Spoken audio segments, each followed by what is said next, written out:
Hi, good evening, everyone. It is Wednesday, June 18th, 20. Is it June 18th or the night? No, it's not June 19th yet. Tomorrow, June 18th, 2025, and it's 7:50 p.m. here in Chicago. So, sorry. Real quick, this is a short video. I'm going to talk about what's been going on social media as a result of Trump and ICE. Now, there is something that I find more important going on right now. Iran retaliated against Israel, and now there might be something brewing between the USA and Israel because, scratch that, the USA and Iran. Because, Israel, they can't ever deal with their own shit without the USA getting involved and putting all of us at risk. That's how the USA rides with Israel. Like, they don't care who was right or wrong. USA's getting in it.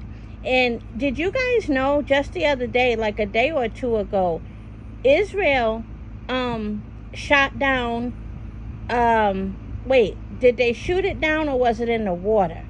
It was an American ship, I believe. So it was in the water.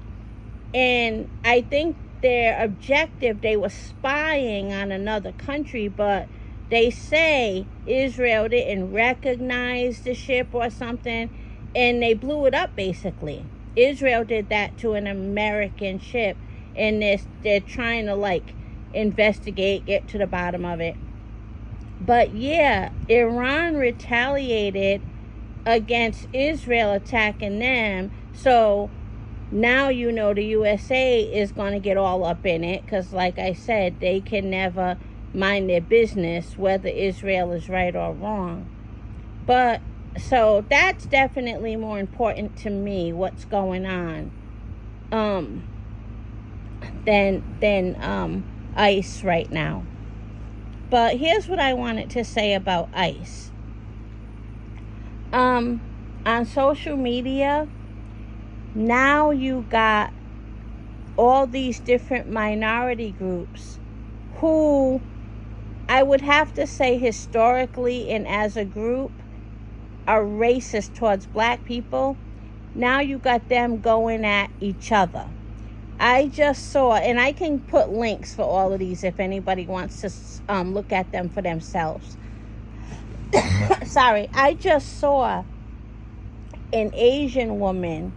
She reposted a Hispanic woman laughing about some Asians getting snatched up by ICE and they're going to get deported. So the Asian woman is basically like, what the fuck so funny? And she, was telling the Latina woman, I see you at the parades protesting this and that and the other, but when you talk about the Asians getting snatched up, you're laughing and making jokes. What the fuck is so funny? She doesn't say it just like that. I'm paraphrasing. But that's basically, like, she wants to know why it's so funny because it's Asians. And I get it. But you guys see, this is why black people are sitting this shit out. Especially, I'm going to be honest with you guys. I don't really know. I could look it up. I don't really know how Asians vote. But I know Hispanics, they love to vote. And this is just how I feel. I could be wrong. Hispanics love to vote for anybody who they think is going to hurt black people. That's how I see it. I'm sorry. That's how I see it. They like to vote for anybody who they think is going to hurt black people. And now they got the nerve to be making videos about how black people should help them. Like, huh? What are you talking about? You guys voted for him because you thought he was going to fuck us up. And we still got 4 more years with the man. So I ain't celebrating nothing. because we don't know what's coming our way. But what we do know is if anything does come our way, we're going to be on our own. God damn it. Ain't nobody going to be fighting with us. We're going to be on our own. As dysfunctional as we are amongst each other, we ain't going to have nobody. So if something does go down under Trump where we start getting fucked up, we know one damn thing, we ain't got none of them, But a lot of these Latinos, that's why they like voting so heavily Republican, because they like to see us get fucked up. They like to see land and shit that was stolen from black people get turned over to a lot of them, and all that, and Asians too, and so now they're all fighting each other. The irony, you guys, that is crazy. And then earlier, I think it was Dante posted a Mexican woman. You should have heard her. Look, when's the last time you guys heard a Mexican talking about Malcolm X and Martin Luther King? This girl wasn't playing. She was like, fuck y'all, I'm gonna do whatever I gotta do to get any kind of help from black people. You guys, she pulled out the Malcolm X. You know she ain't playing, and she ain't got no shame. And so then a third one I saw just now was oh man, how did I forget already? So I saw the one with Dante. I saw the one with the Asian and the Latino woman. Oh, the Cuban. So now I just looked at one where Cuban, and I have to say, amongst all the Hispanics, I don't know if as a group they're worse than Mexicans when it comes to racism towards blacks, but they're pretty damn bad, you guys. I lived in Miami. They're pretty damn bad. They're very racist. And the funny thing is, when you go into their communities, I'm telling you this firsthand. I lived in Miami. I was there for many years. When you go into their neighborhoods and stuff, or even if you go into their homes, all you hear is Yoruba drums and all of this African this and African that. They wrap their heads in white turbans and they practice the Santeria, where they call all of these Yoruba gods. So you can totally submerge yourself into a black culture. It's not ours, but it's a black culture. I mean, Nigerian. They know Nigerian words. They recite all of these Nigerian, spirit calling. They got all the masks, and they wrap their heads in the turbans, and they play the drums and all of that. And guess what? Just as racist as they want to be. It's weird, but that's just how they are. And Cuba has, what's the word? I digressing, I guess. But Cuba has this weird history, because there was a time where they tried to make it in Cuba where every single race, or at least black versus non-black, was to be equal. They tried to push that real hard in Cuba. And the United States was one of the countries that intervened and said, oh no, the fuck you don't. Oh no, the fuck you don't. So there's an interesting kind of history in Cuba where American whites really did their biggest part to import racism into Cuba. And even now, again, the Cubans, don't let all of that African culture fool you.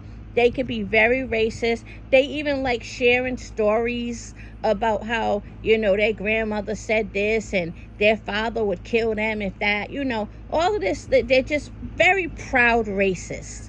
So you can't tell me they're not voting for Trump and voting all of this Republican. They like to see black people get fucked up. That's what it is. And so now on TikTok, this Cuban woman is talking about how she's embarrassed, and Cubans have a lot of work to do amongst themselves, and how she has family members who ICE has captured and all kind of shit. So it's just, I mean, just sit back and observe, you guys. Just sit back and observe.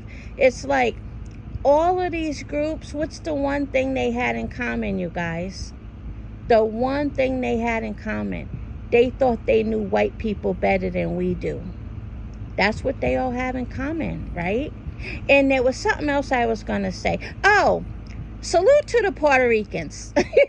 Salute to the Puerto Ricans. Look, the one group of Hispanics who, at least historically, they have a proven history of standing and fighting for the same causes that black people have fought for. I'm not saying on the same level, and I'm not saying every single Puerto Rican is not racist, but overall, as a group of people, Puerto Ricans usually are not on that type of time. And if you look at the things and the movements they have fought for, they don't go all heavily Republican or pro-Trump, or the more racist somebody is in terms of something they've said.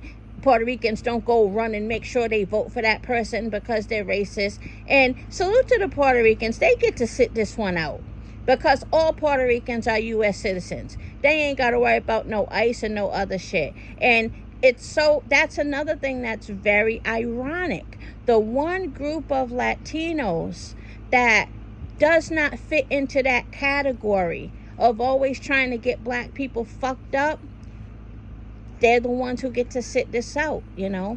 Now, I don't know what the future's going to hold. I don't know, you know, because, you know, things might get really crazy and weird. And at the end of the day, even you know, Puerto Ricans, you just got to be careful. I feel like all we're going to have at the end of the day is each other.